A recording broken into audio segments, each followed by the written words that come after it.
Boa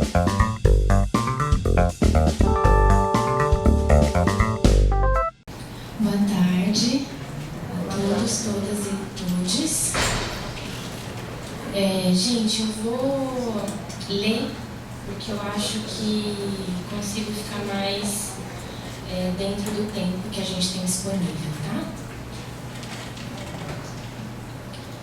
Antes de mais nada, eu quero dizer para vocês que eu sou coordenadora geral de uma instituição chamada Casa de Marias. É um espaço de acolhimento e escuta que fica na zona leste de São Paulo, mais especificamente no bairro da Vila Esperança. A Casa de Marias é composta hoje por quase 40 profissionais, entre psicólogas, assistentes sociais, advogadas. Em sua maioria são mulheres negras, que atendem também, majoritariamente, mulheres cis e trans, negras, periféricas, de baixa renda, indígenas, quilombolas, imigrantes e refugiadas. Realizamos, para que vocês tenham uma ideia geral, no ano passado, 2022, quase 1.000 atendimentos, tanto de forma individual como em grupo. Toda essa demanda atendida representa uma pequena porcentagem da demanda real que de fato nos chega todos os dias. Dentro dessas demandas, nos chegam com uma frequência significativa mulheres negras e periféricas que estão experienciando processos de adoecimento e sofrimento psíquico acentuado relacionados ao desdobramento das vivências no contexto acadêmico. Eu acho relevante acrescentar também que, para além da demanda espontânea que nos chega, realizamos em alguns momentos grupos psicoterapêuticos específicos, de forma virtual, a maior parte deles, para pessoas pretas universitárias. Lembro também que há cerca de 4 anos a gente realizou junto ao Laboratório de Psicanálise e Sociedade Política do IP, da USP, coordenado pela professora Miriam Debier, uma experiência de grupo psicoterapêutico também destinado a mulheres negras universitárias, tanto graduandas quanto pós-graduandas, dentro da clínica escola do IP, né, do Instituto de Psicologia. É um pouco com base nessas experiências que eu vou conversar com vocês hoje. Essas pacientes nos relatam com alguma frequência vivências de assédio, de abuso, de racismo, de violências das mais diversas ordens, advindas dos mais diversos lugares, do próprio corpo discente, do corpo docente, funcionários. Os sintomas relatados parecem ser cada vez mais graves e preocupantes. Aumento de irritabilidade, estresse, ansiedade, insônia, transtornos alimentares, depressão, ideação suicida, tentativa de suicídio, abuso de álcool, abuso de outras drogas, entre tantas outras situações que nos colocam em estado de alerta. A maior parte dessas pacientes são pessoas de baixa renda, de origem pobre e periférica. Muitas delas são a primeira geração da família a ocupar esse espaço da universidade. Muitas vezes fazem grandes esforços para conciliar a universidade com o trabalho, as tarefas domésticas, por vezes com a maternidade, cuidado com os filhos. Tudo isso se transforma num grande equilíbrio de pratos, impossível de sustentar, onde em pouco tempo, e não poderia ser diferente, diante de todas as pressões advindas de todos os lados, os pratos começam a se quebrar. Precisamos compreender que a universidade é uma reprodução da sociedade onde vivemos, uma instituição que compõe essa macroestrutura. Ela não está apartada de todo o contexto que o rodeia, ao contrário, faz parte dele ativamente, inclusive ocupando funções e fazendo movimentos que muitas vezes vão na direção da manutenção de lugares de poder e de opressão. Nesse sentido, encontraremos nesse espaço desigualdades, violências, racismo, machismo, tal como encontramos aqui do lado de fora. Porém, me parece importante apontar que, embora tenhamos hoje dentro das universidades, espaços potencialmente adoecedores para estudantes negros, pobres, periféricas e indígenas, não me parece ser resolutivo abandonarmos esse espaço que tão arduamente pode ser ocupado. A direção, ao meu ver, precisa ser a contrária. Não temos que sair, precisamos entrar ainda mais, muito mais. Pintar a universidade de povo como aprendemos com os movimentos sociais. Apesar das conquistas serem muitas, significativas e oriundas de lutas sociais e de muita mobilização ao longo de décadas, estamos distantes do nosso ideal. Qual seja que o ensino público superior seja direito de todas as pessoas, sem qualquer restrição. Nosso horizonte é a universidade para todo mundo. Popular, pública, gratuita. Essa direção anda de mãos dadas também com a saúde mental. Porque quanto mais as pessoas podem sentir que esse espaço as pertence, mais acolhidas estarão também quando circulam por ele. Com isso, estou querendo ressaltar que o desafio da saúde mental nas universidades públicas no Brasil hoje possui algumas camadas. A primeira delas é a camada relacionada à política pública de educação no Brasil e a dimensão de investimento que é feito ou não nela. É esse orçamento que irá desdobrar em vagas, concurso para docentes, bolsa de pesquisa, estrutura qualificada. Depois tem uma segunda camada, que tem a ver com outras políticas públicas que vão interferir na qualidade de vida da população e, por consequência, na possibilidade ou não de uma pessoa preta, pobre, periférica, cursar o ensino superior de forma qualificada. Por exemplo, políticas de distribuição de renda, de moradia, de emprego. Depois, temos ainda uma terceira camada, essa relacionada mais especificamente ao Sistema Único de Saúde e o quanto ele está sendo investido ou desinvestido no país. Um SUS que é forte, capilarizado, com estrutura, tamanho de equipes adequadas, número de equipamentos suficientes, bem distribuídos nos territórios, certamente irá representar uma estrutura de saúde não só mental, mas também capaz de dar conta das demandas que surgirem, sejam elas relacionadas ou não ao ambiente acadêmico. E, por fim, colocaria mais uma camada, essa talvez mais interna, que diz respeito especificamente às instituições de ensino em questão, das suas funções e responsabilidades. Aqui, necessariamente, precisaríamos falar da importância do orçamento da universidade estar direcionado também para os dispositivos de saúde mental, sejam elas núcleos de atendimento, unidades de saúde, serviços de acolhimento, projetos de escuta, etc.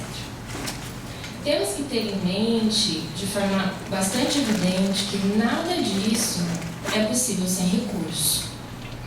Logo, uma universidade que, na hora de discutir o seu orçamento e suas destinações, secundariza os setores de saúde, terá, sem dúvida, como consequência, um ambiente muito mais adoecido e índices preocupantes de saúde mental.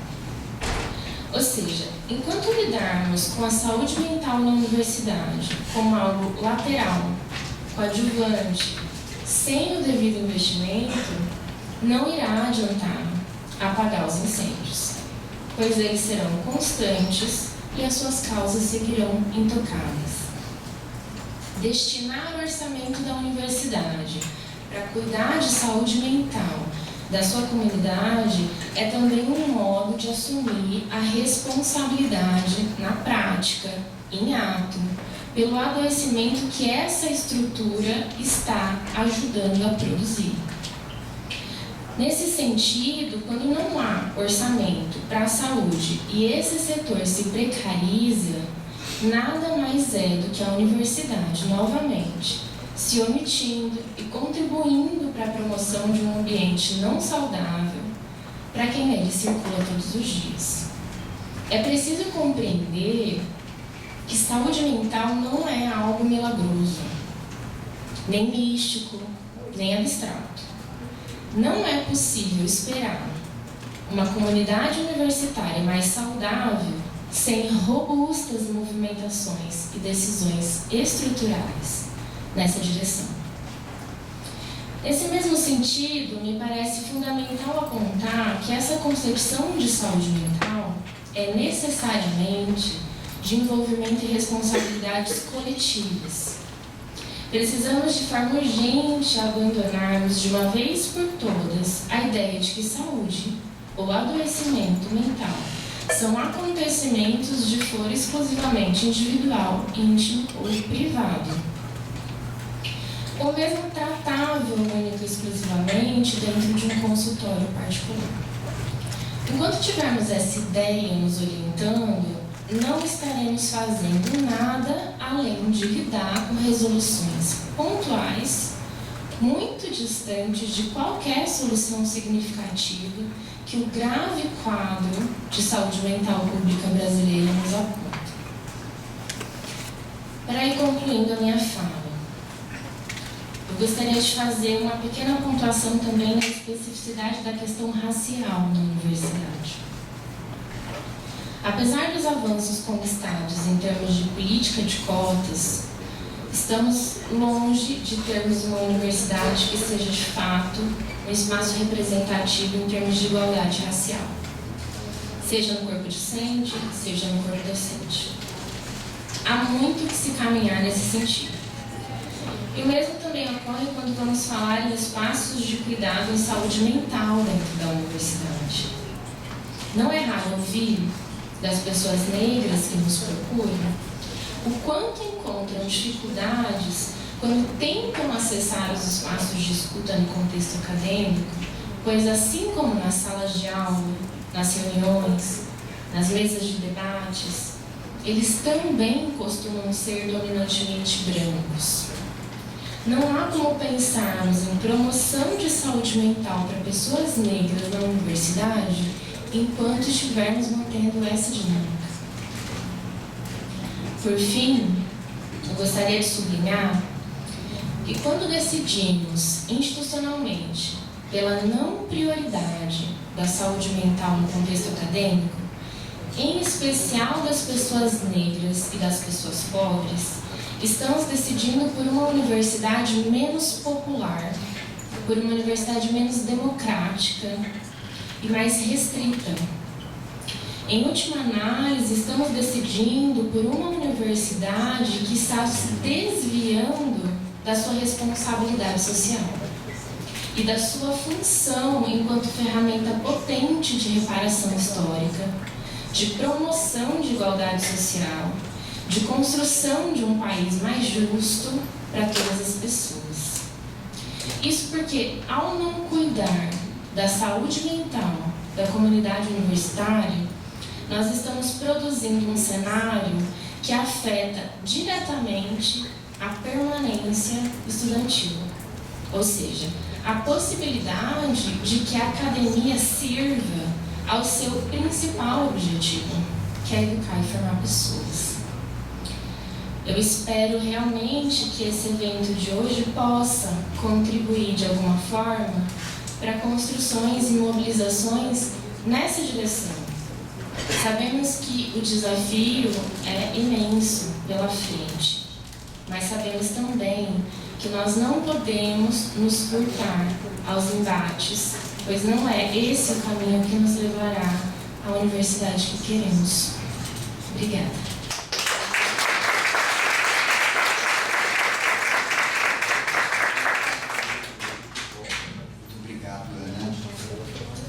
Prosseguimento, então convido para vir para a mesa Márcio Farias.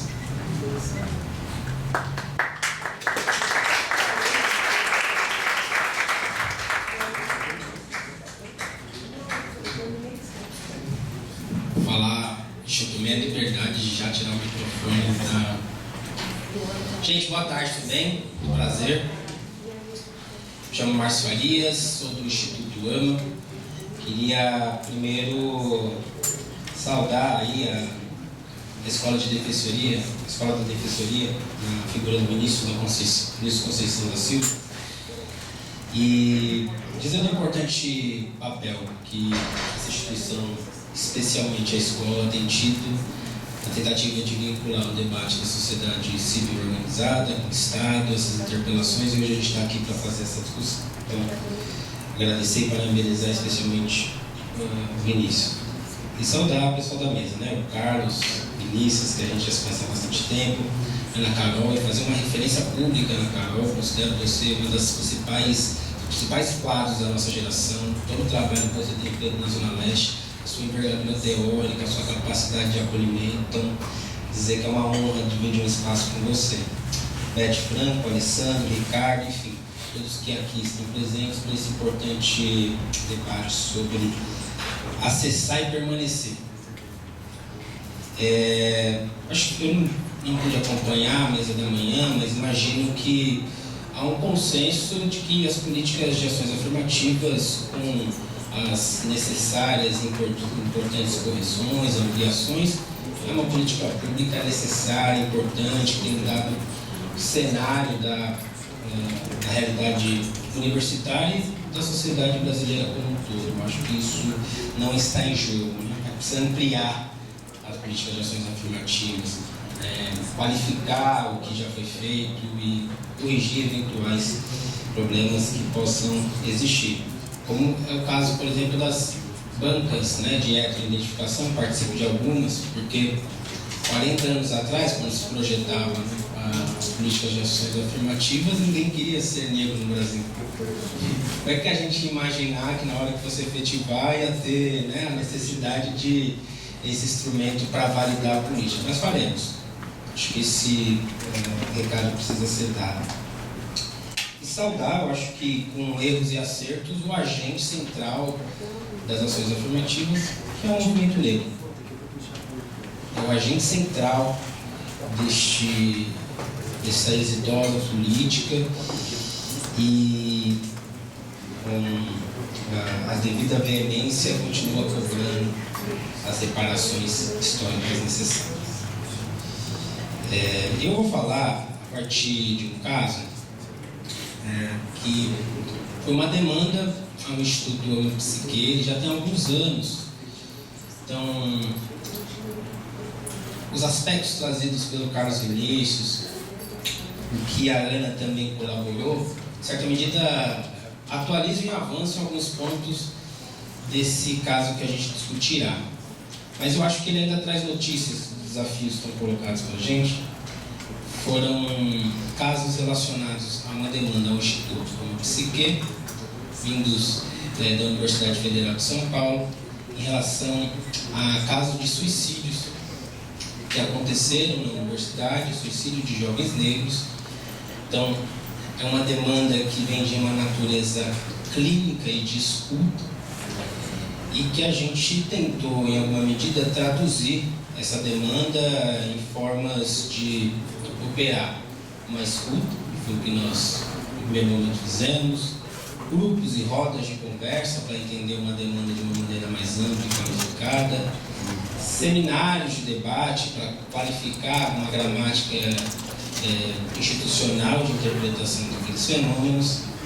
Mas o que chamava a atenção, em linhas gerais, e vou reiterar alguns pontos trazidos de forma brilhante pelo Carlos Vinícius, a Ana também colocou, há uma dimensão que estava muito presente nas falas, quando nós escutávamos a demanda dos alunos, que era algo em torno de uma condição de reconhecimento. Em linhas gerais, os estudantes não se sentiam reconhecidos nem reconheciam aquele espaço. E a resposta a esse não reconhecimento era as tentativas de identificação, e que, em alguma medida, criavam certos amparos para se permanecer nesse espaço, como a pesquisa que o Vinícius nos apresenta, hostil. Portanto, diante das circunstâncias de discriminação, de não representação, de não reconhecimento, a saída coletiva, partidos coletivos de movimento social, tanto no interior da universidade, quanto fora da universidade. Nós tínhamos, portanto, naquela época, uma batalha importante, o professor Alessandro é a figura central nessa discussão, de uma tentativa de olhar para uma história de uma psicologia. As pesquisas que o professor Alessandro fazia na época datavam de uma informação de que a psicologia historicamente debatia relações raciais. A discussão era pouca. E, em alguma medida, no nosso caso, era de pensar daquelas que eram literaturas clássicas, quais nos ajudariam a atuar naquele momento. E um diagnóstico explícito de que essas literaturas elas não estavam no currículo de psicologia em geral. Como é o caso, por exemplo, da Neuza Santos Souza e o famoso Tornar-se Negro, um clássico da psicologia. Se nós partíssemos do Tornar-se Negro, um clássico que precisa estar nas biografias dos currículos, nós teríamos um texto fantástico, interessante. Não, imagina, a gente inclusive vai ter um espaço de diálogo. A Neuza e outros textos, mas o da Neuza especialmente foi uma primeira tentativa de amparar a nossa ação de estudo, se deparava com um dilema do negro da década de 80 que estava em um processo de ascensão social e aí, diante do mundo branco, se via entre a sua afirmação enquanto negro ou vivenciar o processo de branqueamento a partir de um ideal branco. Nosso desafio contemporâneo com as políticas de ações afirmativas, ele tinha mais ramificações, porque não necessariamente o estudante universitário que está acessando a universidade pública teve a ascensão social. Nós estamos falando, portanto, de um grupo que tem acesso, mas não necessariamente ascensão social. E os dados das pesquisas aqui apresentadas, em especial do Vinícius, vão tateando bastante essa situação. Portanto, refletir sobre uma juventude negra que acessa o espaço universitário, em que temas aos quais ela vivencia são dimensões da sua própria experiência, me refiro a dados que a gente discute como quadro geral. Há um bom diagnóstico da situação social brasileira.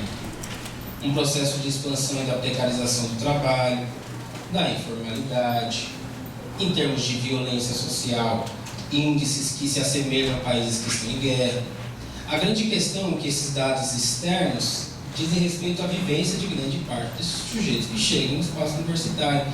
A gente não está falando do dado frio da violência, a gente está falando dos Ricardos, dos Alexandres, dos Pedros, das Anas, das Paulas. A gente está falando da vivência desses sujeitos. É uma espécie de que a cobaia sociológica se apresenta agora como agente do conhecimento. E nesse sentido, uma revisão epistemológica, ela de fato se faz importante e necessária. E vem acontecendo. Quando eu vejo os estudos que a Ana Carol apresenta, quando eu escuto e tenho acesso às pesquisas que o pessoal do Margens Clínicas vem fazendo, na academia, as pesquisas orientadas pelo professor Alessandro e outros professores do Brasil afora. Portanto, há um desafio de não só acessar os clássicos, mas permanecer numa produção de conhecimento que dê conta das novas dimensões subjetivas das relações raciais, daquilo que permanece, daquilo que avança. Mas há de se pensar, talvez aqui seja o nosso grande desafio em termos de saúde mental, que não só as paredes de vidro enfrentavam uma espécie de classe média negra que ascendia, e que, ao pensar que só pela mobilidade ela estaria plenamente inclusa, mas que o racismo, com a sua sofisticação, colocava limites para o seu acesso, não dá mais conta, porque a gente tem que pensar para essa juventude universitária, contemporânea, as paredes de vidro e os muros intransponíveis. Quando a gente está falando de um conjunto de políticas de acesso e permanência, nós estamos nos referindo a pessoas que, com essas bolsas, em muitas circunstâncias, continuarão sendo arrimo de família.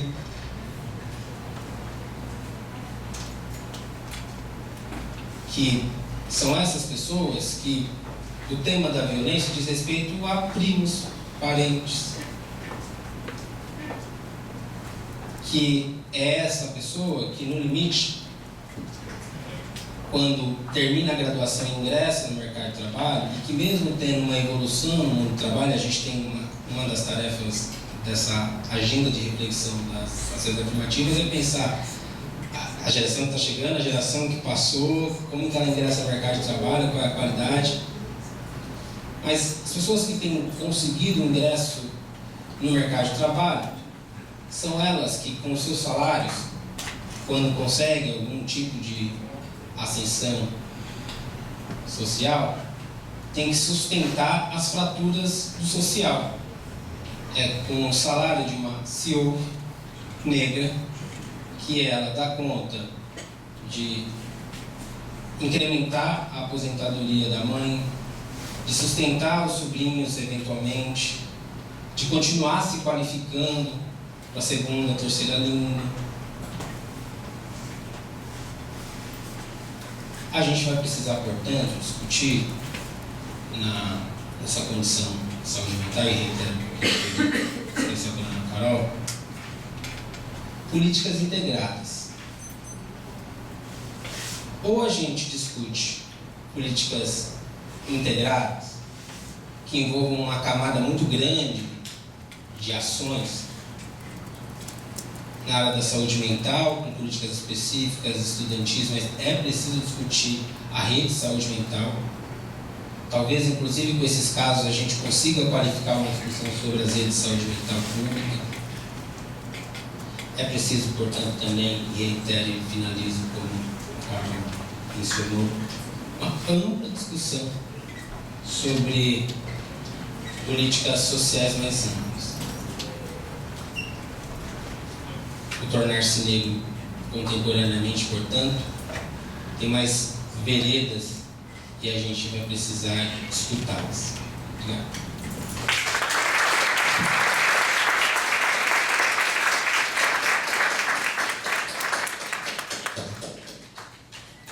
Gente, muito obrigado, Márcio.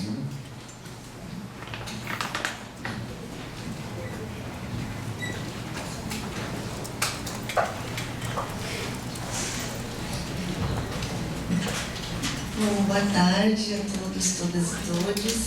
Queria começar agradecendo, a Gislene, ao Vinícius, ao Nabi, e a todos os organizadores e organizadoras aqui do evento, E vou começar reconhecendo o meu privilégio de estar nessa mesa, com três intelectuais, e que eu fiquei perguntando o que eu vou contribuir nessa mesa, mas eles falaram, fala um pouquinho aí da tua experiência, então eu vou tentar falar um pouquinho sobre isso, mas trazer uma reflexão desse lugar de professora branca, que trabalha na IASH e que fez um curso de letramento racial e que tem coordenado um núcleo de acolhimento universitário, e as questões que a gente recebe lá são muito parecidas com o que a Ana Carol falou, Então, a gente tem esse núcleo de acolhimento na IASH que é formado basicamente por 2 estagiários, tem a minha presença, tem a colaboração das assistentes sociais,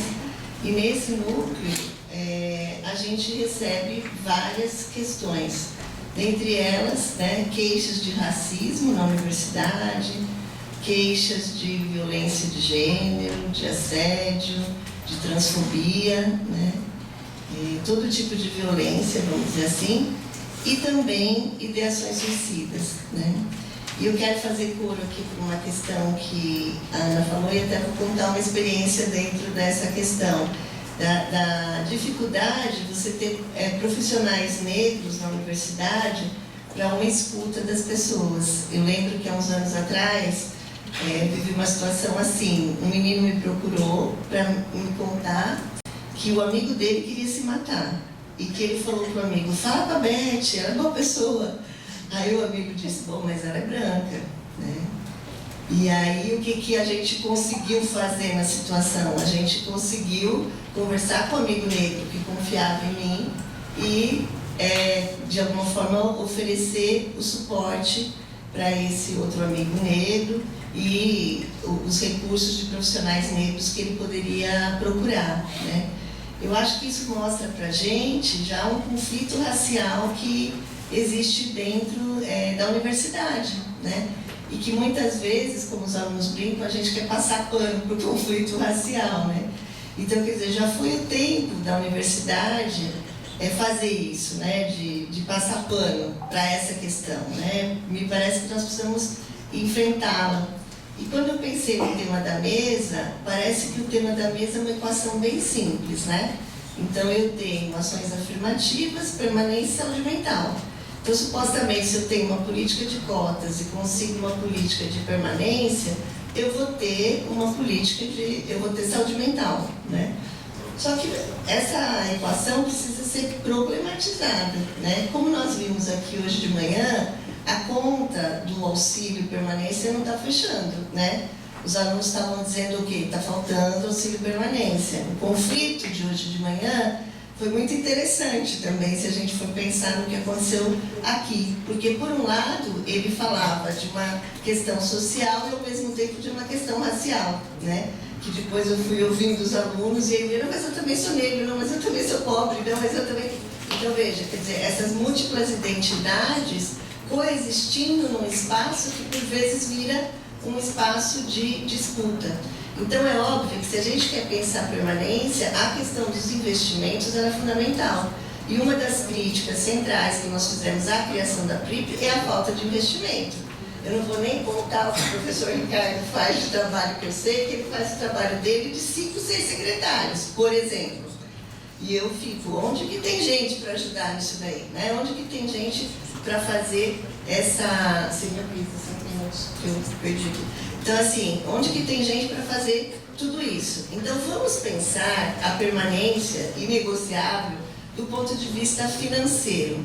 Mas o que eu gostaria de trazer aqui é que nós pudéssemos pensar, e eu me senti muito... Eu perdi umas partes da manhã, mas a parte que eu ouvi da manhã, eu me senti muito contemplada por coisas que foram faladas aqui, porque eu acho que a gente precisa dar essa dimensão histórica das políticas de ações afirmativas e, ao mesmo tempo, fazer uma avaliação e pensá-la no tempo presente.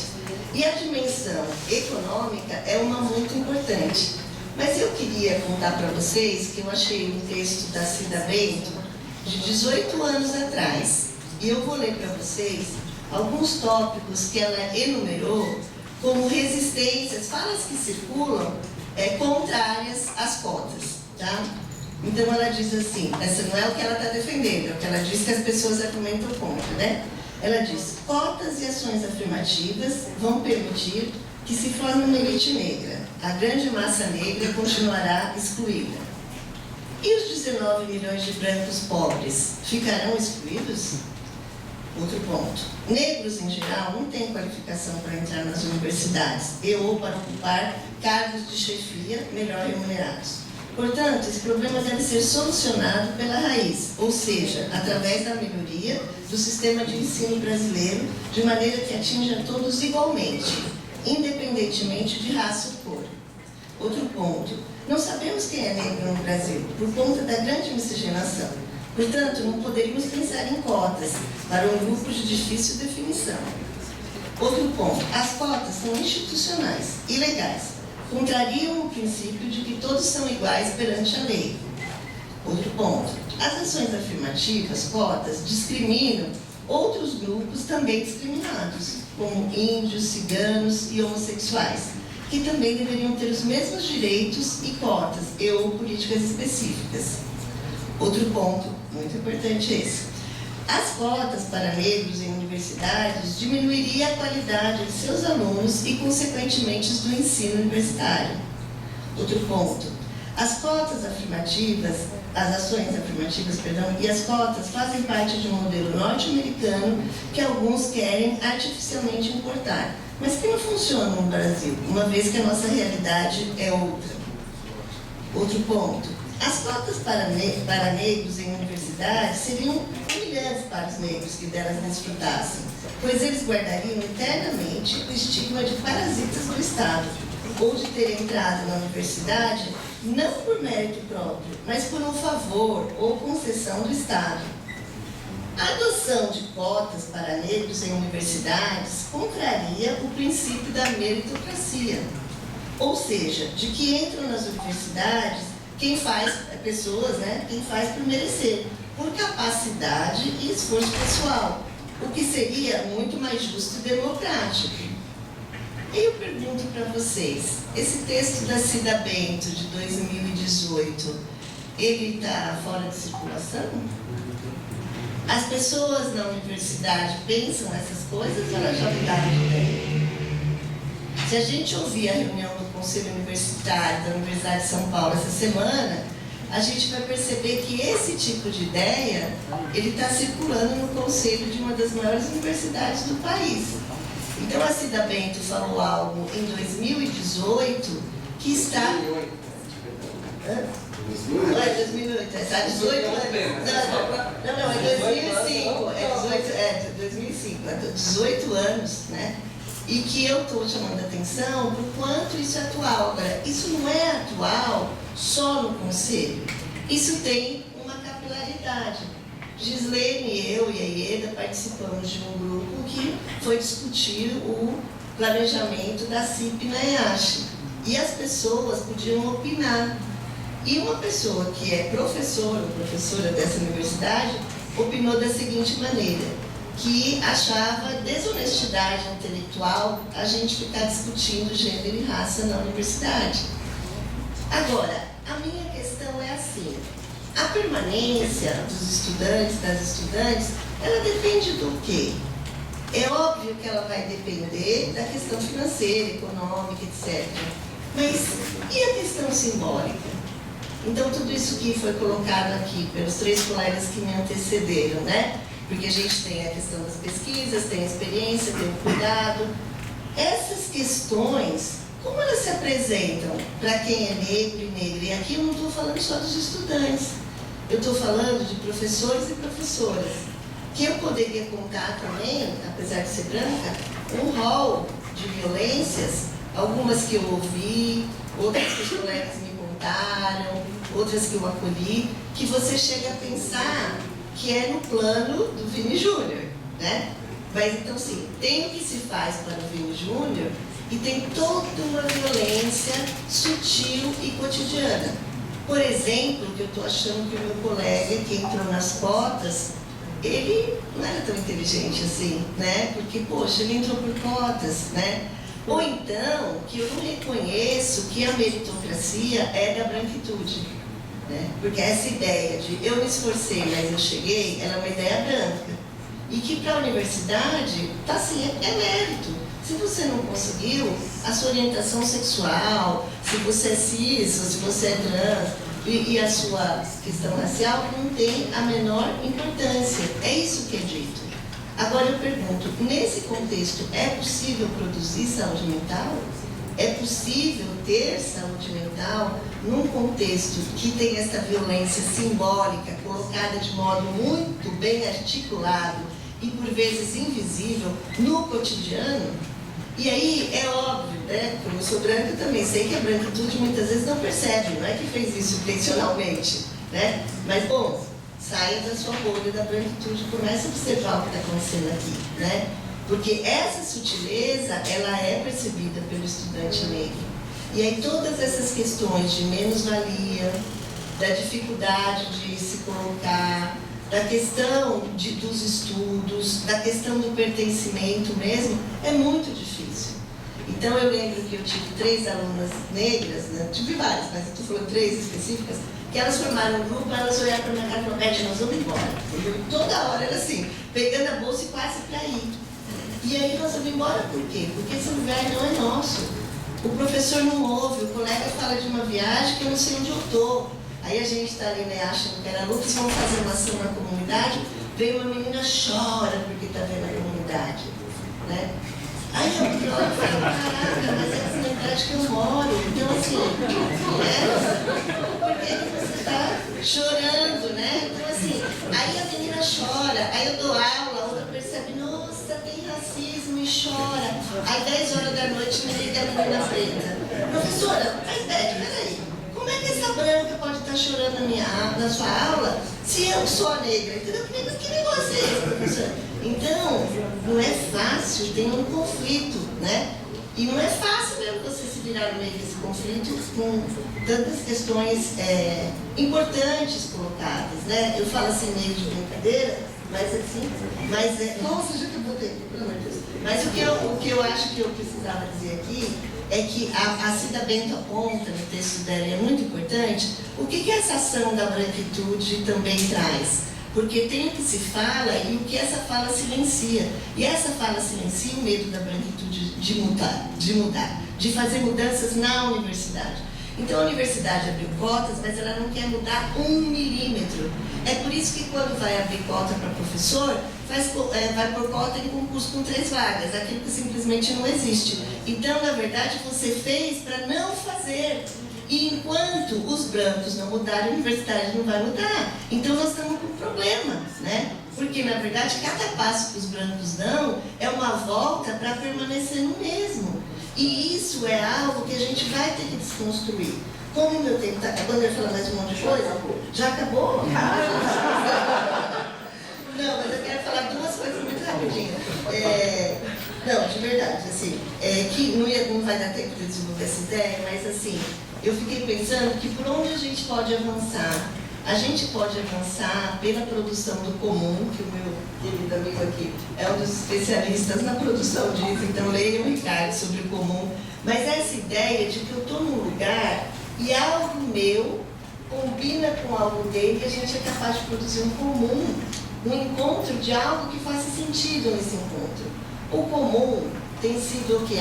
Então eu sou da obstetrícia, combino com a minha colega que é da obstetrícia, a gente tem esse comum na formação.